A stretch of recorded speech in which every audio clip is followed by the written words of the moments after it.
Welcome to Moms Don't Have Time to Read Books with Zibby. I'm the host, Zibby Owens. I am an author. My latest is Blank, pub date March 1st, a novel. I'm also a podcaster, obviously, a publisher, a bookstore owner, and so much more. If you love books, you're in the right place. In fact, we call it the Zibbyverse, or really, the LA Times called it the Zibbyverse, and we're going with it. Go to zibbyowens.com to learn more and follow me on Instagram at Zibby Owens. Amy Lin is the author of Hereafter, a Memoir. You can hear me smiling because Amy is the Zibby Books author of March. Her debut, Hereafter, comes out on March 5th, and she is a dynamo. Go to her Instagram, Literary Amy. Watch her videos on our Instagram at Zibby Books Publishing. Check her out. Her writing is exquisite. She has gotten 3-starred reviews in trades, which is like amazing. Most people don't get 1-starred review ever, like me. And her book is just absolutely sensational. You should stop what you're doing and go and read it. It's also the Book of the Month Club pick for March. So if that didn't convince you, anyway, it's amazing. And Amy is amazing. Okay, Amy Lin is a writer and educator who lives in Calgary, Alberta, Canada. A recipient of residencies from Yaddo and Casa Kamala, her work has been published in Plowshares. Hereafter is her debut memoir. Welcome, Amy. I am so thrilled that you're coming on Moms Don't Have Time to Read Books to discuss Hereafter, your absolutely beautiful memoir, or as you call it in the trailer, a memoir in vignettes, which we honestly probably should have called it, but anyway. Thank you for having me. This is incredibly exciting. So we had the unique experience of being early readers of this beautiful manuscript. So I feel incredibly privileged. Tell listeners what your book is about and how you ended up even coming to our publishing house. And then I want to dig into, the grief and your own experience and the poetry that makes up this book and everything else. Oh, thank you. So I wrote Hereafter in the very first few years after my husband Curtis died in August of 2020. And it came out of a Substack that I started a month after Curtis died called At the Bottom of Everything. And I wrote in that for pretty much 2 years before I started thinking about if it was a book. And it really wasn't a book in the Substack, which is more of a personal notation or diary of some kind of grief as it happened to me.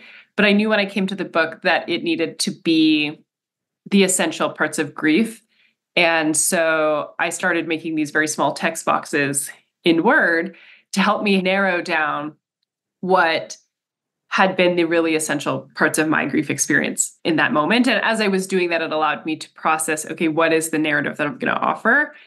And when I first sent it to my agent and said, okay, I think I now do have a book, it was very lean. I only wanted things on the page that I knew were going to be there. But I think just about everything that I sent her then is in the book as it exists now.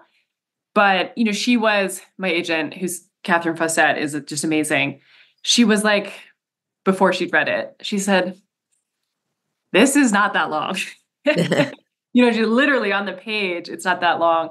And she said, it could be hard to talk to editors about why this project is so lean and why it's so concise. And I said, but that is the project. That's what grief is like. It is this black star. It compresses everything into it. And then, I came to Zibby Books because of all of the editors that we spoke with, Zibby, because it was you and I who spoke. I heard in you that you understood the project, the heart of the project, and what it was trying to do. And it's really thanks to your vision and the team's vision now, who have advocated for the book as it's about to come out, that have introduced this book to the world in the way that was in my heart and that it was designed to be. And so I've ended up in the absolute right place for it because you were the person who saw it as clearly as myself and my agent did. Makes me want to cry. Well, I'm so honored because what there is to see is just pure beauty. Honestly, it's Thank you. Really, really beautiful. And just to clarify what you said before, because the first time you said it, not in this conversation, but in another context to me, I didn't totally understand what you were saying. In Microsoft Word, in the program, you can make little text boxes where it looks like a little square, and then you have to like shove all the words inside. And you literally took those boxes and filled them with words and took everything else away except for what fit in the little box in the middle of the page. I mean, that's a wild way to write. Oh, it's insane. Yeah, I don't recommend it. But I would copy an entire page of text into this tiny box, as big as an Instagram caption, though they're very long now, but like the classic kind of short Instagram caption. And I would just keep deleting sentence by sentence till I got to something that felt like the essential part of my grief experience. And then I would keep that, and then I would keep going. And slowly these very condensed paragraphs began to emerge. And that was when I thought, okay, here's the book. It has announced itself. Yeah. And tell a little more about how you lost Curtis and what happened, and, which period of time in particular you really document in the book. Yeah. So Curtis died very suddenly when he was running a half marathon because his heart stopped for no known reason. And one of those sort of uncomfortable moments of that was not just that 10 days later, I would be hospitalized with life-threatening blood clots in my lungs and in my leg and in my upper vena cava, which kind of like in my stomach. But it was also the middle, or maybe not the middle, but the start of global lockdown. It was August of 2020, and everybody had been locked down for 4 months, essentially. And so we were also navigating my personal health failing, Curtis's death, and all of the logistics that go with that, as well as on top of that, they could only let one person in the hospital with me, or, at the funeral home, there was only so many people that could be in a room. These were just like other layers added on to this already really polarizing experience of grief. And that was partially why I needed, I think, to come to the page and clear white space around it, because there actually was, due to the coronavirus, a lot of space around me, like 6 feet of space. And grief was isolating me, and then my personal health was isolating me. And then the pandemic was also creating isolation for all of us. And I was plunged in kind of this macro and micro experience of being alone, which I think the very small paragraphs on the page, the way that they float suspended on the page, I think allows the reader to feel some of that physical experience for myself. Oh my gosh. Can I read just like a couple of the pages from the beginning or something? Yes, I would love to hear it. Okay, so this is all that is on the first page. It just says 1. The first time I see Curtis, I do not know who he is. I am in my car, paused by a pedestrian crosswalk. He passes in front of my vehicle. He is on his way to a blind date. I am on my way to a blind date. He wears a dark blue blazer. His legs are long, his body lithe and graceful. Why can't I ever meet a man like that, I think? He's gorgeous. Okay, and that's the entire page. And then the next page, and I'm not doing this justice because you can't see it and it looks so beautiful, but online, a post asks followers, what is one thing you wish other people knew about grief?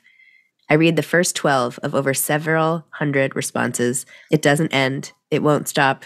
You think about it all the time. It never ends. It is always with you. It doesn't quit. It never goes away. It is exhausting. It is ever present. It is always there. No amount of time lessens the grief. It is forever. And then I'll just read the third little page, chapter, whatever. On our first date, June is melting into July. I do not wear a bra. Curtis tells me he is an architect. I tell him I am a substitute teacher. We both have unusually long hair, his grazing his shoulders, mine grazing my hip bones. His father is Japanese, his mother Ukrainian. My father is Chinese, my mother British. We walk through the city. He shows me how the soaring glass panels of the court building make it a gleaming part of the sky. He presses his face to the glass, gazes upward. I have been to court before, contesting a speeding ticket, but I thought nothing of the building. Seeing him love it is how I start to love it myself. Thank you. What a beautiful reading. Oh my gosh. You're so good. Like, it's immediately intriguing. You want to know your whole story. You want to know what happens. Where is the grief?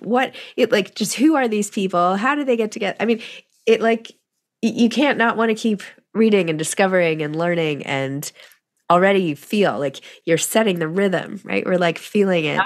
It's very cool. Yeah, I think in a book like this that moves between past and present is entirely written in the present tense, which was a very specific choice because when you're in grief, everything is present tense. Your past life, which passes in an instant, the minute he died on the bridge, my life ceased to exist as it had. But I had no way of catching up to that. And so in grief, and the reason the book is in present tense is because my life as a wife, as Curtis's partner, as, living with Curtis felt as real, if not more real to me than my actual life. Mm-hmm. The life that was really my present didn't feel real to me.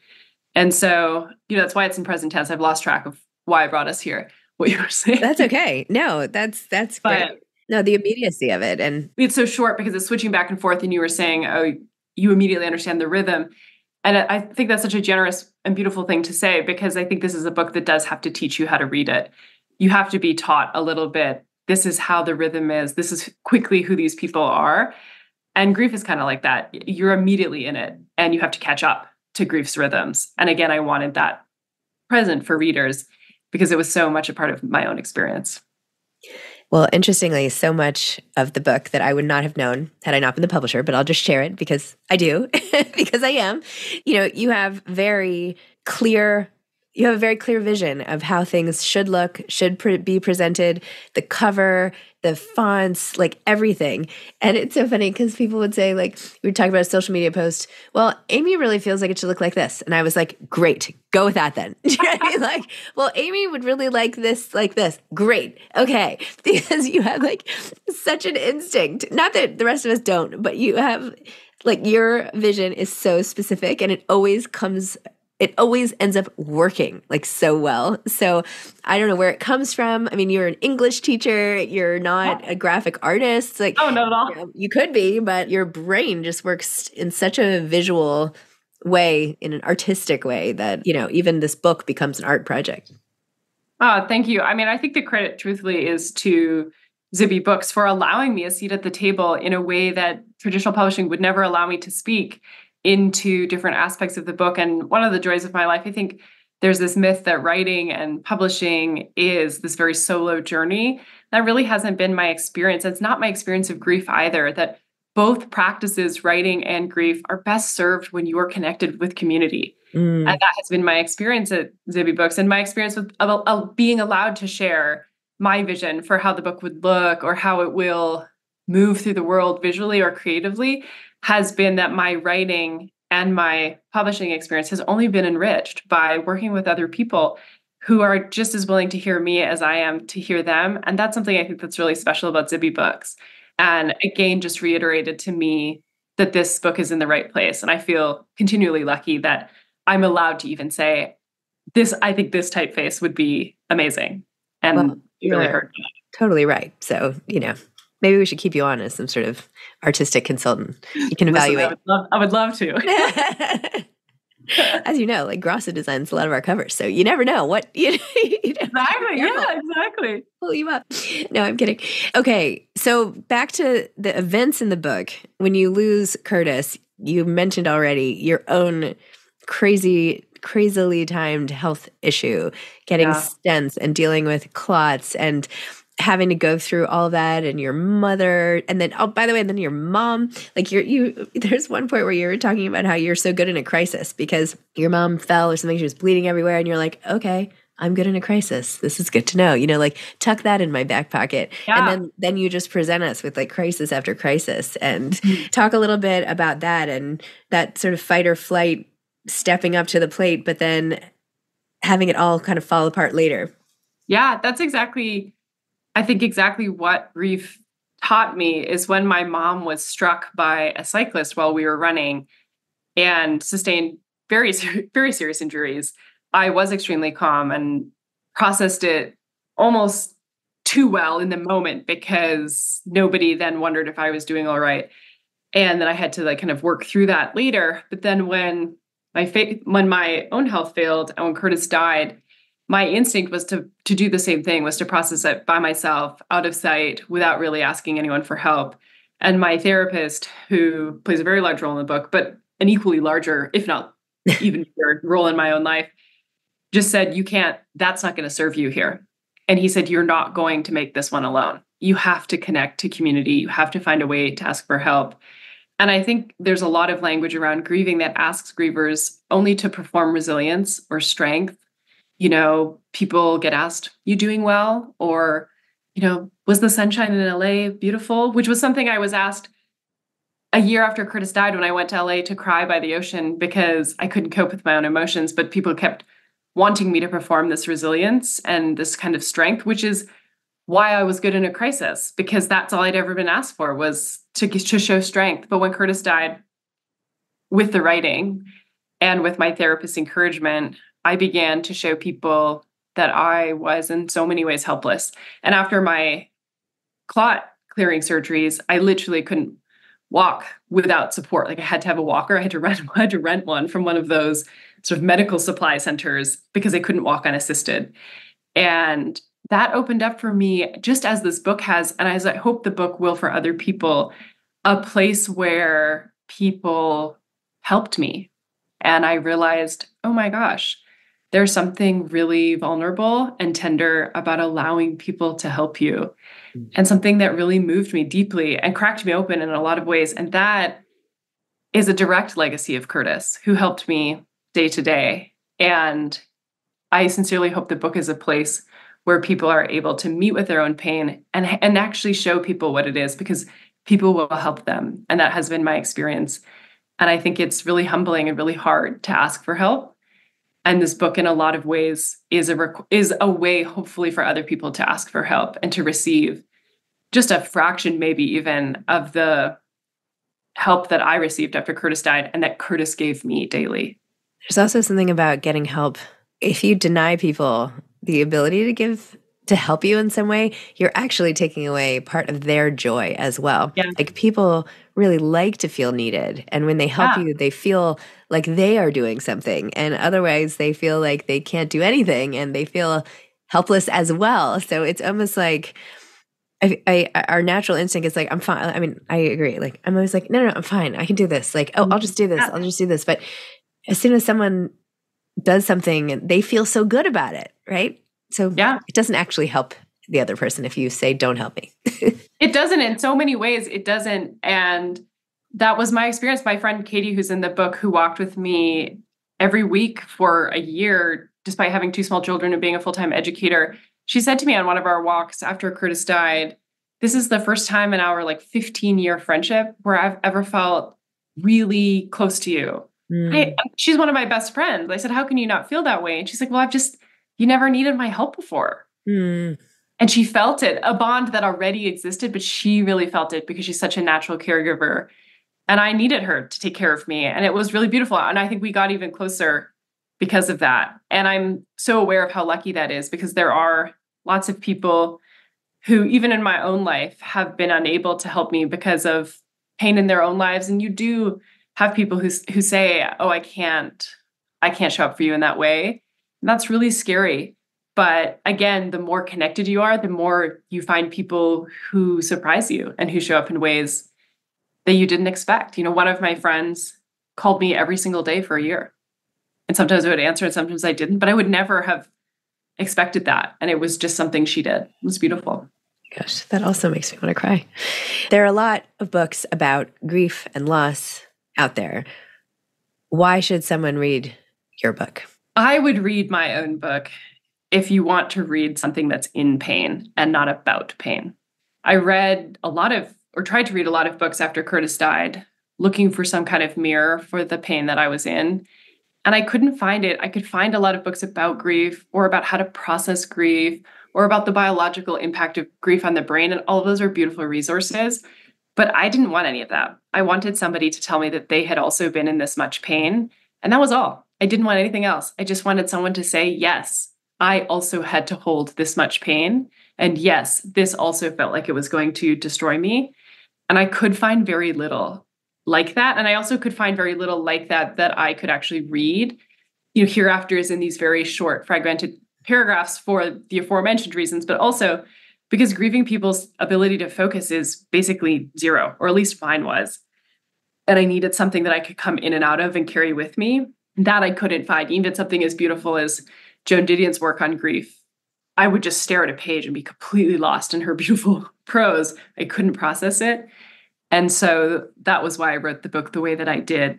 And also just, it's so frankly about grief, because those were the things that helped me, was hearing people say, yeah, I'm in that much pain too.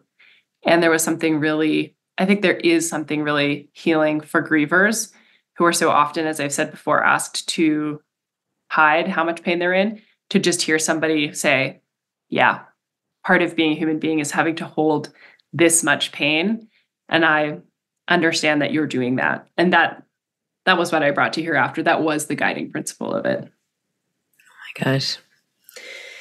There is a whole sort of industry now around grief, people who help people through grief. And sometimes, my husband Kyle and I were talking about it one night, like, what would their lives have been? Like, they wouldn't be grief counselors. They wouldn't be, dedicating their lives, but they've sort of stayed in these moments. This has become their life's work, right? These moments. Do you feel like this has become your life's work? I know this is a book that we are talking about, but when you fast forward or you think about what you want the rest of your life to become, and I know you're this wonderful educator and you're, obviously not, myopic in your focus, but how much do you want this to define you for the rest of your life? It's a really thoughtful question. I think that writing is my life's work in a lot of ways, but I also feel, whether I would like to accept it or not, and that's part of my journey with grief, is that being somebody who is a widow at, then 31 and now 34, is that grief has become my life's work because it's chronic. My grief is not going to magically go away, as much as some of the sort of power of positivity movement might like to suggest. I am going to be working through and on grief for the rest of my life. That is what love asks of us in the end. Somebody, if you don't happen to die at the same time as your partner or your beloveds, somebody has to carry the legacy of what it means to love somebody. And that does mean carrying the legacy of grief for the remainder of your life. That's what love costs. And I think it's painful for people to look at that. But that is the reality. And that is my reality. I will carry the beautiful legacy of our love and of my grief for my whole life. And so I sincerely hope that my grief does become bound into my life's work, because it means that I'll be able to carry the stories of other people and maybe even allow other people to carry theirs in slightly better ways. And that's maybe where my love of education and writing also finds its nexus, is a really deep desire to help other people bear witness to their own pain and to help the people around them bear witness to their pain. I really want to do that. I desperately want the book to connect with the people that need a mirror. And if I can be a small piece of that, if my life's work can be a small piece of that, that I think would be a legacy, maybe more than I deserve, truthfully. Wow. That is beautiful. When you're relaxing, right? You're such an intentional person. You're so thoughtful and considered, even in the way you form sentences in a conversation, right? I'm like, I don't think I've heard anybody say the word nexus in a sentence and ever. I don't know. That's so cool. And then in my head, I'm thinking nexus and spelling it out and the 5 letters, how it's so symmetric. It's really pleasing word, I know, it's a great word. I'm going to try to use it in a sentence. That'll be my goal for 2024. Anyway, no, I'll probably do it next week. Anyway, point is, you are such a thoughtful, considered person in how everything is. What do you do when you don't want to deal with any of that and you want to let it all go? Are there wild dance parties in your living room, or how do you just get out of that order in a way? Yeah, thank you. First, I'd like to say thank you for being so affirming of the person that I am. I think I have a really intense life, and my thoughtfulness is also born of a personal intensity. And I think sometimes it can get misconstrued in some ways. So it heals something in me to hear that you see it as thoughtful and as tender and as beautiful. And I think that, thank you for giving that to me. That really moves me to hear.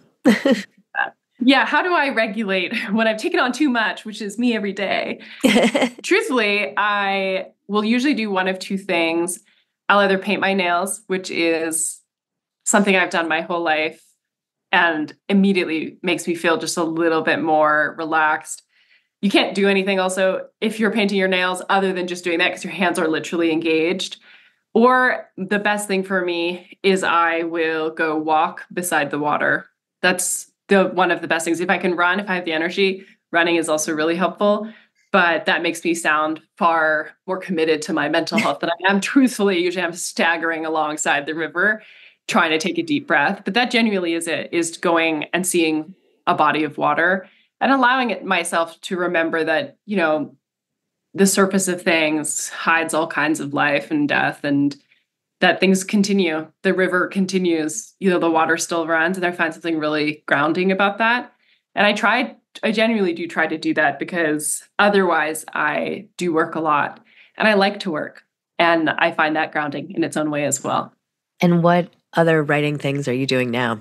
Like, do you write for yourself at night? Are you writing a novel I don't know about? Like, tell me what else. I am actually. So I'm writing a novel. I finished it last summer.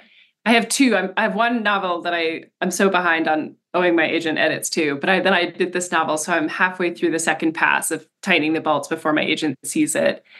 And then I'm also, because I'm on leave from teaching right now to support Hereafter coming out, I'm writing in my Substack again, which I love. I'm a child of the blog era. I had like 7 different blogs as a kid. It would literally be like, today for breakfast, I had cereal. And I would get up like my mom as a child. I'm a child of the blog era. I love them. I love the Substack. I love the opportunity to write freely in a personal tone about what I'm thinking about. So I'm working on that as well, which feels really lovely. And then I'm writing some personal essays for a couple of different outlets. But largely, I'm really pushing on this second novel's edits because I feel excited about it.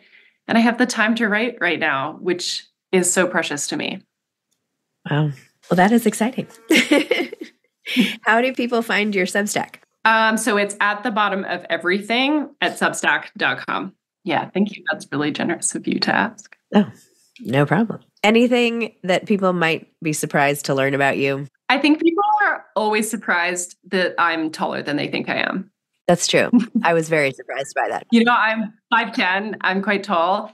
And if you've only ever met me on Zoom, I tend to transpose their own height on me. They kind of assume I'm similar in their own height and then meet me and think, oh, you're so much taller than I realized. And I think also people would be surprised to learn that I am like quite a bit more tender than I can appear at first. I have really big feelings and feel the world really intensely. But I think sometimes people see me working a lot and think that I'm kind of like a super person or don't have time for feelings. I'm too busy working. And the reality is I actually have, like a real deep tenderness that is something that Curtis saw in me. And I think comes across in the book. I think that's why I show up so fully in the book is because it's through the lens of how Curtis saw me, which is as I am. And maybe not as I appear when I'm in work mode. And that's something really beautiful to have in the book too, is to offer the person that I am. Wow. Amy, you are a special lady. I will say that. You really are. And Hereafter is just absolutely gorgeous. And I am honored to play a tiny role in this and can't wait to really... Role. This is much yours and mine. No. Together. No, please, it really isn't. But I mean this sincerely. I'm eager to see the impact that you have. I feel like you're storm sounds negative, but it's like, there's like this weather system that's coming in that I know is coming. Like I'm like the meteorologist in this situation here and you are the storm. And now I'm like, I can't wait to sit back and watch what happens when this thing hits. So that is how I feel at the moment. That's so kind. I hope it connects with people. And like I said, one of the greatest gifts was that it connected with you and that you saw it. And that what a gift you've given me and all of the team that works on the book. I really feel that every day. It's amazing. You're the best. So sweet.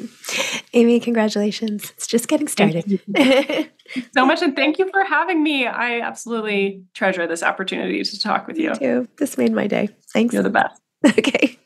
Bye. Take care. You too. Good. Bye. Bye. Thanks for listening to this episode of Moms Don't Have Time to Read Books. Don't forget to follow me on Instagram at Zibby Owens and at Moms Don't Have Time to Read Books. Also sign up for my newsletter at zibbyowens.com and sign up for my virtual book club and meet lots of authors on Zoom every other week. Thanks so much to Steve and Ryan at Texture Sound for the sound editing. And thank you to Morning Moon Productions for providing this fantastic intro and outro music.